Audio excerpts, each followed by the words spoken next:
और ये भी निवेदन करूंगा कि एक बार अब आप लोग बैठ जाइए, सभी लोग बैठ जाइए, एक बार सभी लोग बैठ जाए, अब बैठ जाए, हाँ बैठ जाइए, बैठ जाइए, सभी लोग बैठ जाइए, सभी लोग बैठ जाइए, बैठ जाइए आप लोग, सभी लोग बैठिए।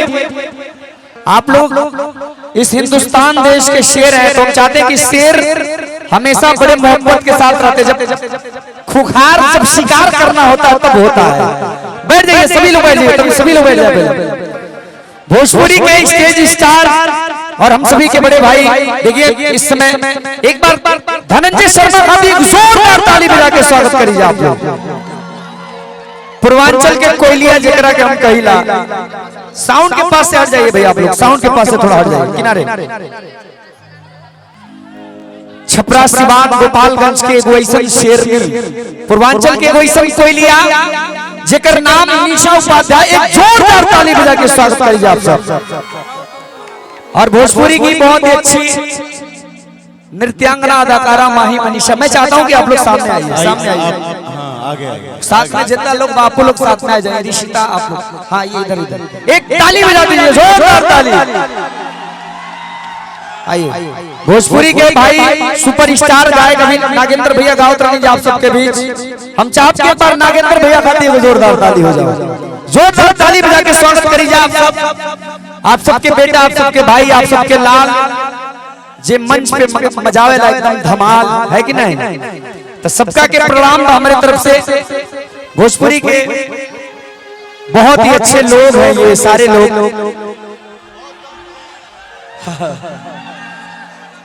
शांत रहिए महाराज। और आज इतनी खुशी हो रही है मुझे कि चेहरों पे मुस्कान, इदु भैया हल्का हल्का मीठा मीठा कह रहे कि चेहरों पे मुस्कान दिलों में लेकर खाई बैठे हैं, करने आज हिसाब पाई पाई बैठे हैं, और वसीयत करने वाले हैं बाबूजी दौलत के, घर में पहली बार इकट्ठे सारे भाई बैठे हैं। भोजपुरी मैं चाहूंगा कि मंच में थोड़ा कौन कहता है कि बुढ़ों को जोश नहीं आता, कौन कहता है कि बुढ़ों को जोश नहीं आता। धनंजय भैया आज जब अगर सामने हो रिशिता जैसी मैडम, तो चाचा देख ले, तो चाचा को भी 4 दिन तक होश नहीं आता। धनंजय भाई, रब सूखे हुए अंगूरों को पानी दे दे, रब सूखे हुए अंगूरों को पानी दे दे, ठहरे हुए पानी में भी रवानी दे दे, और जो वक्त से पहले हो गए बुढ़े, रब उन बुढ़ों को दोबारा जवानी दे दे। सुभान अल्लाह, सिवान ढाला श्याम ढाला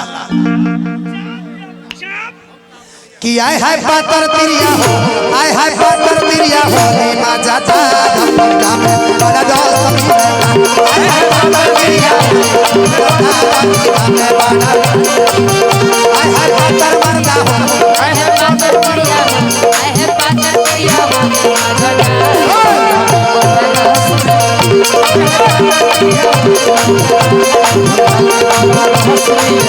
आधे मुवानी देता मुवानी, हो दिलवा के दादर से मुवानी, आधे मुवानी देता मुवानी, हो दिलवा के दादर से मुवानी, आधे देखो लाइची तू लाइची लाइची लाइची, पेट में हो दिला बोले जानी जानी, एक लाइची तू लाइची लाइची लाइची, पेट में हो दिला बोले जानी।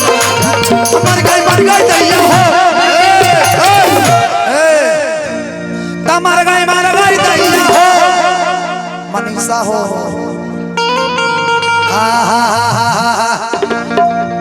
मर गई दैया तना ना दो के भैया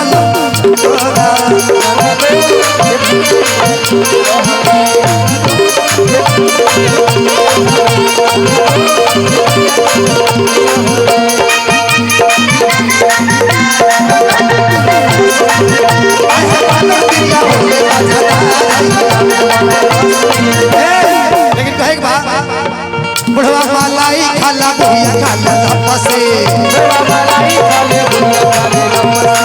केहू से काम ना पतोहिया पिए पे पसी, केहू से काम ना पतोहिया पिए पे पसी, बुढ़वा मलाई खाला बुढ़िया खाला लपसे, बुढ़वा मलाई खाला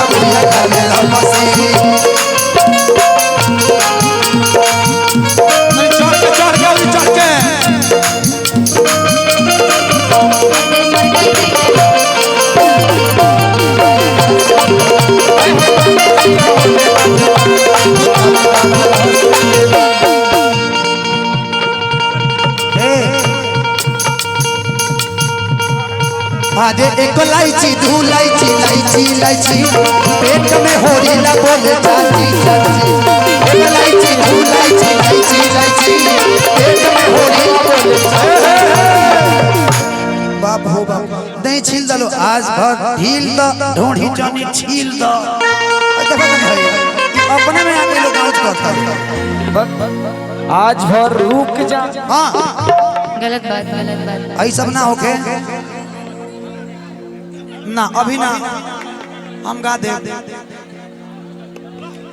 मर गई दैया रे तना न दो के भैया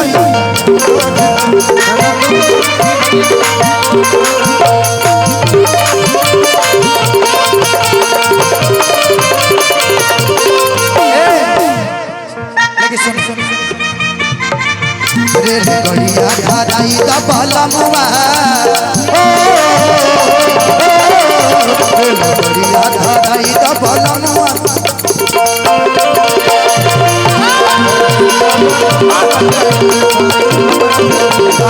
लाल झंडी हो लाल झंडी हो लाल झंडी देखो लाल झंडी हो एगो कदाई द एगो टिकट कदाई द बलमुआ एगो टिकट कदाई द बलमुआ चले